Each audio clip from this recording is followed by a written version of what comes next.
next speaker is Andrew Walker. Andrew, we met as he was a consumer of LIFTT, of our independent living program. And Andrew has started and is helping to run here in Billings an amputee community and wellness and education group. So Andrew, if you can come on up.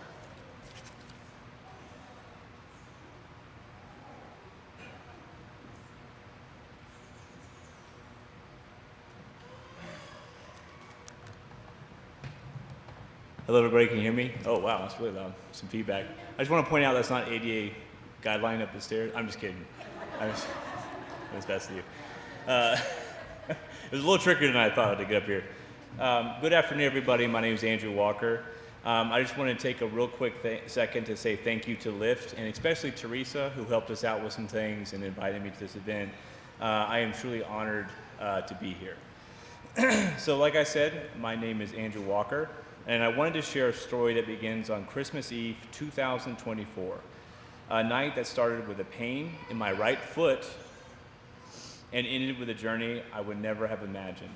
On Christmas Day, I was rushed to the hospital. That evening, I was intubated, and by the next day, December 26th, doctors performed the first of what would be multiple surgeries. The infection was a Group A strep, which was very pernicious and aggressive. Eventually, they had to perform an above-knee amputation to save my life. And at one point, my physicians gave me a 50% chance of survival. So my life was quite literally a coin flip. I regained lucidity on January 9th. I couldn't speak, I couldn't eat, and I was too weak to sit up.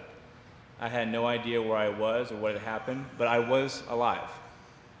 From there, I attacked rehab with everything I had. I spent time at the Rehab Hospital of Montana, and by February, I was discharged home. But going home was the hardest part. That's when the reality of my new life truly set in. But still, it got better. In March, I received my first prosthetic from my dear friend Caleb Rogers at Alpine Medical. I continued attack therapy with the help of my beautiful wife, who is also a therapist. So I don't, I got a lot louder. So I don't really get a break. She's, at home, she goes, your gait's a little off, tighten it up. So I'm like, okay, honey, I got it. My therapy team at Alpine Glow, and the motivation that my children were only getting older.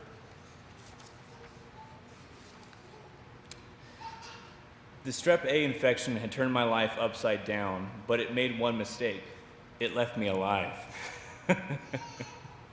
I wrote that part, ChatGPT to the rest.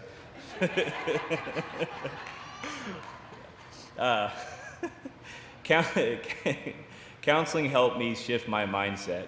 Focus on one good thing a day. Improve by just 1% every day. That simple idea changed everything. I was driven to walk again, to return to a normal life. Not just for me, but like what I mentioned before, I have 3 small kids, which you've seen probably walking around today. Eating a lot of sugar, so they're hyped up.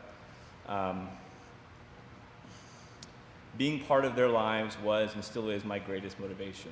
I returned to work in April of this year, and just this past Friday, I received my first running blade. So that's pretty awesome.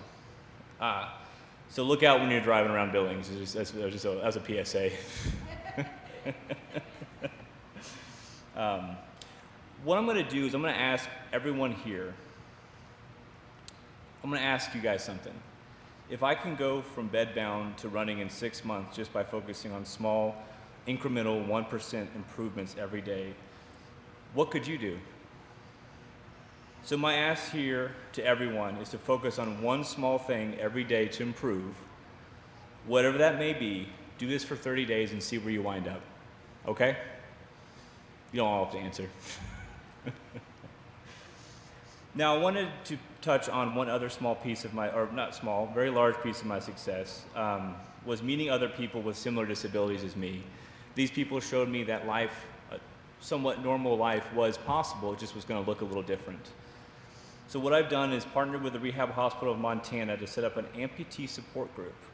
If anyone out there has suffered a limb loss, or is a family of someone who's suffered a limb loss, feel free to reach out to me. We meet on the second Monday of every month at 6:30. If anyone's interested, please just contact me after the speech. Now, bringing this back to why we are here today. The Americans Disability Act was something I read about in school, but honestly never gave a tremendous amount of thought to. What I've learned from my recent trauma is the ADA isn't just a law written on paper, it's a lifeline. It ensured that I could return to work with dignity, support. It guaranteed that my workplace would accommodate my new needs. It's been allowing me to continue contributing meaningfully. It's protected my right to access public spaces, to live independently, and to be seen not for what I've lost, but what I can still give.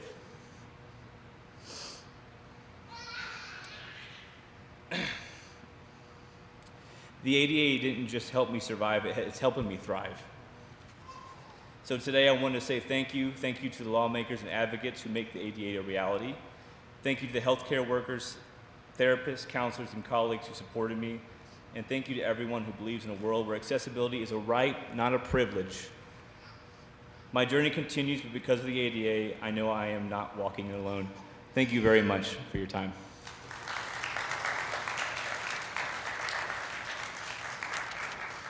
Hopefully I don't fall on the way down.